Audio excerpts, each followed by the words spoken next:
corrida para desenvolver ideias de ponta em tecnologia e IA não precisa ser complicada. Alguns escritórios de advocacia estão recorrendo à velha e simples competição dentro de seus próprios escritórios para gerar inovação. A era do hackathon em escritórios de advocacia. Gesto de gestão.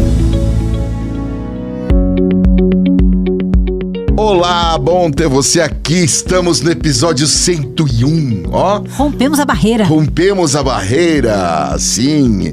E depois da esbórnia do episódio número 100, estamos aqui hoje, voltamos com a camisa, hoje tá todo mundo social. Preciso lembrar que esse podcast é um podcast de administração de escritórios de advocacia que tem a iniciativa desse podcast, é desse rapaz que irá falar. Olá, André Porto Alegre. Precisamos lembrar o motivo desse... Olá Daniele, olá Lupe. Ainda mais depois de tudo, né, que todos ouviram aí sobre André no episódio 100. Sabatinamos o André. Se você não ouviu, ouça o episódio 100, porque a gente sabatinou o André. Agora vamos lá então. Nesse 101º episódio, a gente vai falar de competição, André. Você já botou fogo no parquinho lá no 99. E agora? Na realidade, né, Lupe, nós sempre falamos de competição. Mas esse caso é um pouquinho diferente. Nos últimos anos, o Hilton Andrews Kurth, que é o 76º maior escritório de advocacia do mundo, com uma receita estimada em 830 milhões de dólares, deixou de lado o seu tradicional programa de associados de verão para promover um hackathon virtual com toda a banca, com o objetivo de resolver o problema de rotatividade de jovens advogados. O Hopes & Gray, que ocupa a 8ª posição com uma receita na ordem de 2,9 bilhões de dólares, organizou um hackathon também de associados de verão para fazer um brainstorm sobre o futuro da conformidade corporativa. E o 48º maior escritório do mundo, Daniele, o The Shirt, com receita de 1,3 bilhão de dólares, criou uma competição de 3 rodadas que envolveu associados de verão usando IA generativa para responder aos padrões de problemas da Faculdade de Direito. O Seyfarth Shaw, número 72 no ranking global de escritórios de advocacia, esse com uma receita de 880 milhões, realizou literalmente uma feira de ciência entre os funcionários do escritório em 2024 para solicitar ideias e investir em um projeto vencedor que considerou útil e, finalmente, impulsionar o pensamento inovador em toda a banca. Essa iniciativa ficou conhecida como Science Fair e foi inspirada por sócios cujos filhos estavam realmente participando de feiras, né? Essas feiras de ciência, eles estavam efetivamente participando de feiras de ciências escolares. Ou seja, Lupe, os escritórios estadunidenses estão investindo em competições para gerar o engajamento dos associados e, dessa forma, transformar o ambiente de trabalho por meio de uma espécie de gamificação com resultados aparentemente bem positivos. Quando a produção estava preparando esse episódio, eu achei que era um bom para o 101, porque eu achei que a Daniele Serafino ia adorar essa questão dos hackathons. Você me conhece muito bem. Você deixou ela feliz. Feliz, ganhou um pacote de a esperança na advocacia. Então, e eu só trouxe os números, porque a gente está falando da elite, Daniele. Nós não estamos falando de iniciativas, quer dizer, esses escritórios, claro que diversos estão fazendo, e parece que está muito bem-vinda. Então, a produção muito satisfeita com a sua volta, né? Porque você já está, quando esse programa for ao ar, você já estará de volta do SXSW, né? Põe o barulhinho de moeda aí, de caixa. De caixa vazio, né? De caixa de quem ficou em dólar uma semana.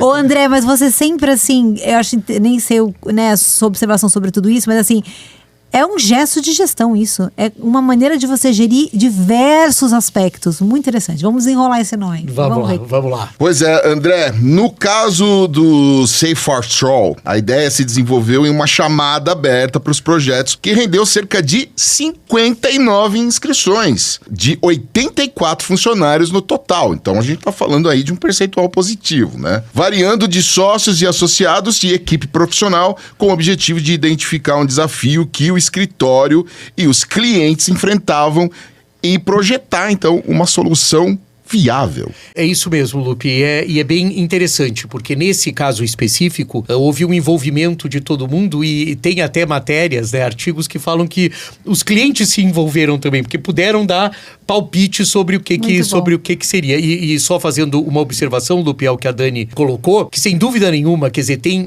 só para usar as camadas, né, o Lupe gosta das diferentes camadas, mas aqui a gente está falando de diversas perspectivas, mais do que camadas, perspectivas da gestão de um escritório de advocacia. Exato. Porque ela envolve tecnologia, ela envolve recursos humanos, ela começa a envolver uma série de questões que estão sobre a seara da gestão, né? André, eu vejo aí também, trazendo um dos pleitos, né, das novas gerações, eles, né, serem mais envolvidos, serem mais propostos, ter mais vez. Então, quando a gente tem iniciativas como essa, a gente dá espaço para essas outras vozes participarem, co-criarem junto, né, com a direção. Então, não é só uma decisão que vem da liderança e a gente decidiu que tal desafio a gente está resolvendo desse jeito e aí top-down.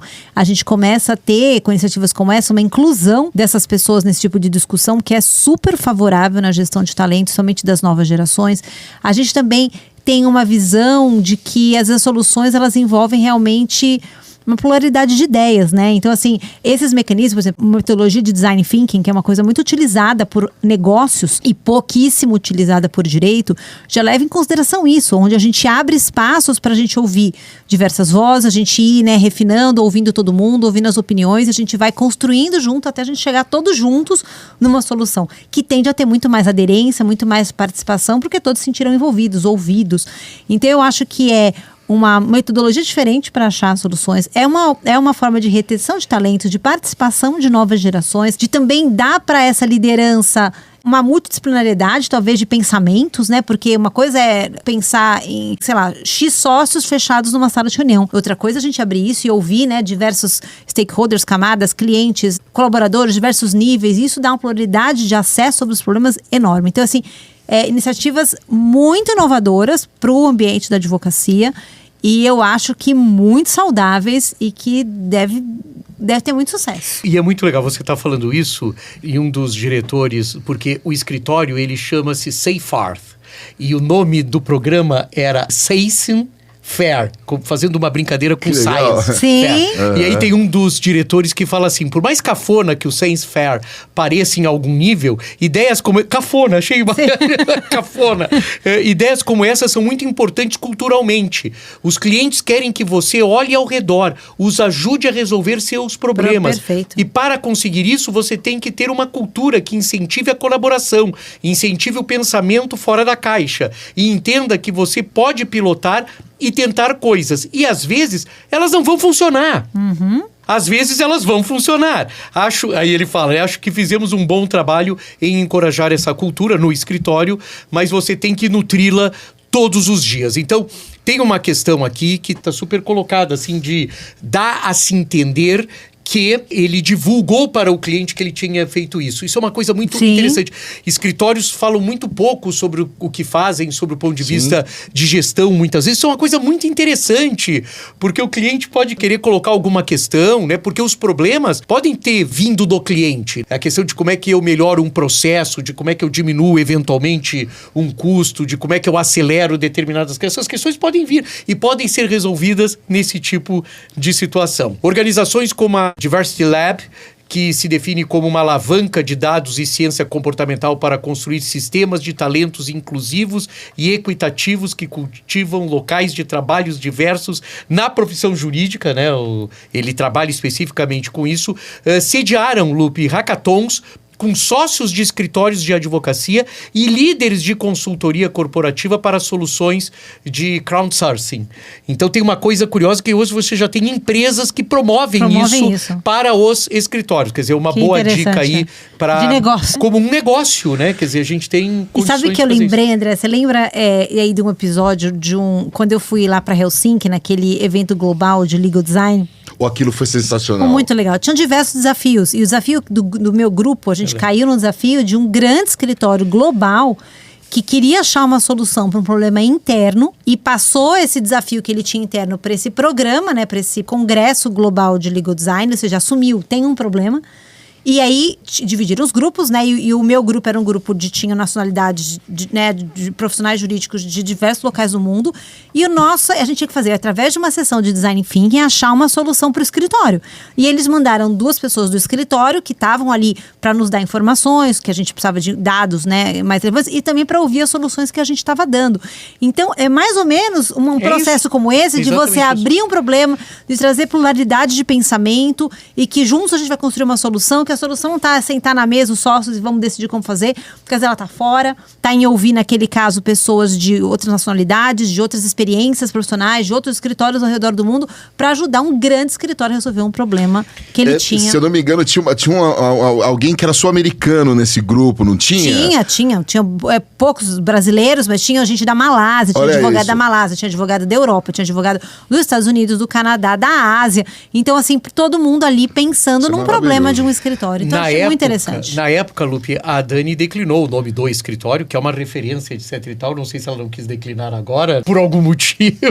Mas no programa, vocês podem procurar. Eu preciso lembrar esse episódio, é muito interessante. É que nós, quando retratamos esse trabalho, que a Dani fez, essa visita que a Dani fez, e esse trabalho foi bastante... É um episódio muito interessante. Muito nosso, rico. Né? De uma iniciativa muito inovadora como essa, né? Então, assim, começar pelo lugar, né? Exato, né? E lá em Helsinki, na Finlândia. Então, né? E muito interessante. Você quer fazer mais algum comentário? Porque eu já queria emendar aqui. Por favor. Algo que vocês pensam aqui, como os profissionais de gestão de pessoas em escritórios de advocacia têm encarado essas atividades. Muito bem, Lupe, de uma maneira absolutamente positiva, né? Como acho que não podia deixar de ser, né? O incentivo à ampla e explícita competição, e acho que a pergunta do Lupe tem um pouco a ver com essa questão, que a gente está falando de questões de competição, né? Sim. Então, assim, também tem sido considerado pelos profissionais de gestão de pessoas como uma forma positiva de conhecimento sobre os que trabalham nos escritórios de advocacia, sócios, associados ou pessoal administrativo. Então, a gente tem declarações, eu vou abrir uma aspas aqui e vou ler uma declaração de um profissional de um escritório de advocacia que vê com muito bons olhos a questão de colocar dentro desse universo, de uma maneira, obviamente, a gente podia chamar de uma competição sadia, né? Só para ficar num lugar comum. E ele fala assim: obtivemos muito conhecimento de pessoas que tentaram coisas em um ambiente competitivo. Então, pessoas, Lupe, que descortinaram, que se revelaram num ambiente competitivo, porque se sentiram à vontade para isso. É uma competição, então, puxa vida, deixa eu me dedicar, deixa eu mostrar. Isso foi muito bem visto por um diretor de inovação de Shirt, que ele achou absolutamente positivo. É como se a gente tivesse trazido a pessoa e disse assim: eu quero participar disso. Puxa vida, que vontade de que dê certo. Então, se a tua pergunta, Lupe, tinha uma conotação de que se a competição pode ser, não. Tem visto de uma maneira muito bom. É considerado por esses profissionais um aspecto secundário aos objetivos da promoção de competições como hackathons. Ninguém está lá para revelar às pessoas como é que elas se sentem numa questão de... não é expor, né?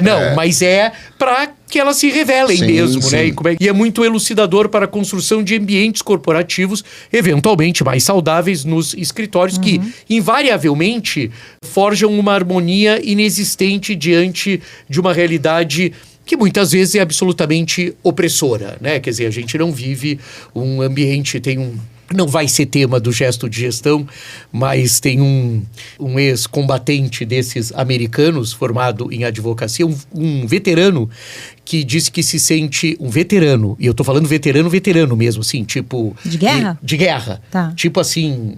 no mínimo... eu já ia falar. Não, no coisa mínimo... Assim. Não, cara desses, assim, que se formou em advocacia, foi trabalhar num escritório de advocacia e disse que nunca viveu um ambiente tão... É verdade. Eu tô rindo de vergonha. Nunca vi um tão hostil. Nem no Iraque era assim. Ele é que situação. Nem no Vietnã. Um Navy SEAL. Caramba. Ele é um Navy SEAL. É aqueles caras que... E aí ele tá processando... Não, é pior. Só piora. Ele está processando o escritório de advocacia porque nunca viu um ambiente tão tóxico. Um ambiente tóxico como esse. E uma falta de reconhecimento de que ele é um veterano. Então, que ele acha que na questão de equidade, de diversidade, equidade, etc e tal, e tudo ele reclamou Quer dizer, um dos grandes reclames, você acha? É verdade. Muito bom Eu fico lendo as fofocas do mercado americano só para trazer melhores, essas pílulas de... São as melhores fofocas. E ele ficou muito incomodado porque no dia do veterano, que tem um dia nos Estados Tem, Unidos... essa parada de veterano lá séria. nos estadunidenses, Então, a coisa é... Mas no dia do veterano ninguém cumprimentou ele. Pronto, foi um ponto. agora o processo. Depressão profunda, etc e tal. E disse assim, bom é brigar no Iraque, ruim é trabalhar na Média. Lá no Iraque, os iraquianos... os iraquianos Que situação, e é meus verdade. amigos. Eu tô falando a mais pura verdade. Escrevi um artigo sobre isso, que agora tem uma disputa. Porque, claro, ele levanta uma questão, que é um pouco essa, a gente tá trazendo uma questão de que se forja, na realidade, uma harmonia que muitas vezes ela não existe. E que esses escritórios que estão promovendo esses hackathons... Nós aqui, né, Lupe, na Compass, você participou de um hackathon ou não? Sim, aqui a gente fez um nesse sentido. Mas a gente quer promover um outro mais aberto mesmo, assim, sabe? Eu acho que cai um pouco, é muito fácil cair um pouco nesse ambiente, nessa coisa você até usou aqui uma expressão que você acabou de usar, fica aquele coisa meio falsa, assim, né? Meio, né? Foi legal, mas não foi. Eu acho que a gente precisa fazer um outro aqui mais aberto, ainda mais... O que eu acho que é interessante é que são instrumentos, Daniele, não sei o que você pensa especificamente sobre esse ponto, antes de eu terminar, que são instrumentos que estão sendo usados para introduzir as questões tecnológicas, né? Exato. No universo, é né? Muito utilizado. Então, eu acho dado o desafio, e nos hackathons aqui, né, ao redor do mundo, há um desafio que as pessoas têm que... E aí, essa é a origem dos hackathons. As pessoas ficam codando, né, a noite inteira, vira a noite para criar um código, para trazer uma solução para uma questão que foi colocada ali agora. Então, assim, é de você criar uma solução naquele momento, ao vivo, na hora, no 24 horas, e aí você testa seu código, daí o código soluciona aquela questão, e aí você é um grande vencedor do hackathon, e depois aquilo pode ter investimento, e aquilo se expande. Essa parada que a gente... Isso é um pouco sobre o que é hackathon. Agora, duas coisas. Primeiro a gente trouxe a Maura no episódio anterior, no 100. Olha como ele voltou. 15 dias depois, voltou calmo. O efeito ainda, né? O efeito entendeu? dura. Voltou mais tranquilo. Arejou hoje o... Mas, e sabe também quem não nos oprime, André? Quem não nos oprime? Daniele Serafino. Ainda bem. Ainda bem. Já basta, Ainda né? É de sinal sonoro para o nosso gesto de inovação. Você já parou para pensar como o conceito de sucesso profissional está mudando? Durante muito tempo, a escada corporativa era o único caminho considerado certo. Subir o degrau por degrau até você chegar no alto cargo da liderança. Mas será que esse ainda é o objetivo da maioria dos profissionais de hoje? A gente está vendo fenômenos muito interessantes nesse sentido, como o Quiet Quitting e o Quiet Ambition. Eles refletem essa transformação que está acontecendo na ambição profissional das pessoas. Na verdade, não é que está faltando ambição, mas é uma nova forma de enxergar a carreira. Muitas pessoas estão deixando de lado a obsessão por cargos e status para buscar propósito, autonomia, equilíbrio entre vida pessoal e profissional. E isso não acontece só no mundo corporativo.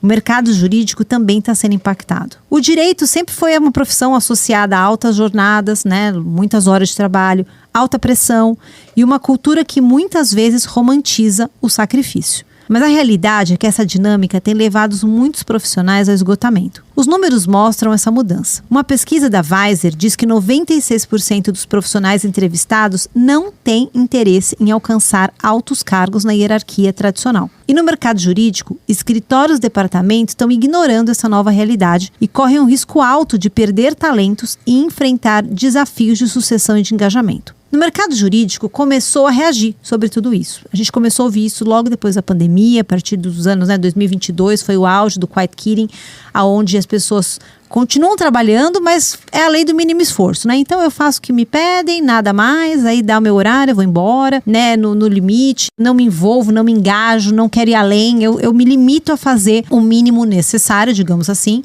faço apenas o meu trabalho, e isso é o Quiet Quitting. E o Quiet Ambition, né, que eu tô mudando o que eu enxergo como uma ambição profissional. O mercado desde então começou, né, a gente começou a ouvir sobre isso, né, faz mais ou menos uns 2 anos e meio, ele começou a reagir. E a gente começa a ver agora a outra parte desse movimento, que é a criação de muitos programas de bem-estar dentro dos escritórios de advocacia. Dados de uma pesquisa semestral sobre carga de trabalho e horas da Bloomberg Law que foram apresentados num relatório chamado Relatório de Bem-Estar de 2024, eles revelam como os recursos de bem-estar estão evoluindo nas organizações jurídicas.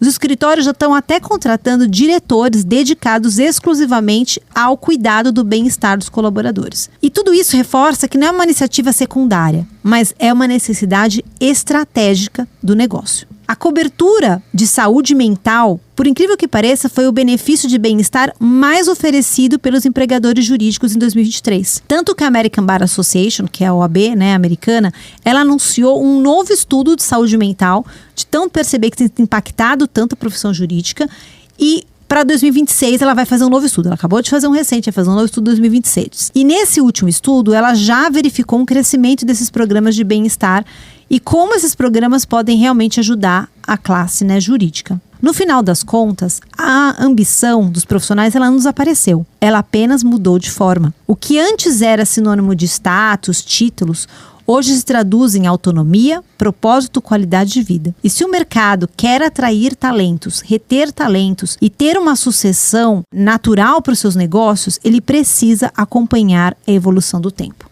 Precisa acompanhar o espírito-tempo de mudança de carreira. O que fazer diante dessa transformação? Talvez a resposta não esteja em cobrar mais comprometimento dos profissionais, mas em criar ambientes mais saudáveis, mais flexíveis. O trabalho precisa ser significativo para essas pessoas, porque elas dão valor para isso, precisam ter autonomia, precisam ter reconhecimento real. Dizem que aumentar a frequência de feedbacks, dar voz a essas pessoas nesses ambientes de trabalho, envolvê-las nas decisões do negócio, tudo isso para construir um mercado jurídico mais resiliente para as novas gerações. E você? Você acredita que o conceito de ambição mudou? Como é que você vê o futuro do trabalho jurídico diante de tantas mudanças? Uau! Eu queria fazer uma observação. Por favor. Primeiro que é impressionante como os episódios... Cara, e vocês não conhecem, eu sou testemunha ocular. Você é testemunha. Que a gente não faz isso ligado, até para dar uma liberdade editorial para nós. Mas só para falar para os nossos ouvintes, Lupe, que o episódio em que a Daniele comenta essa questão desse tipo hackathon é o 68. Ah, é ótimo. Então quem quiser visitar... Você achou? Ótimo, vale muito a pena ouvir. 68, então tem essa... ela traz toda a experiência tem essa narração dessa questão de Helsinki, só para deixar registrado. Vou reouvir também. Então tá bom, daqui a 15 dias a gente tá de volta. Eu fui oprimido, eu quero registrar que eu fui oprimido, duplamente oprimido. Você não tá podendo nem ter ambição mais de fazer semanal. Então é isso, daqui a 15 dias a gente volta com o episódio 102 do Gesto de Gestão. Obrigado, Aline Nascimento na mesa de som, o Ed Chaves na edição e também obrigado ao Compasso Colab que edita, que nos empresta esse espaço para que a gente possa gravar o nosso podcast. E agradecer a nossa audiência. Pô, por favor, É isso aí. Até o 102. Gesto de Gestão.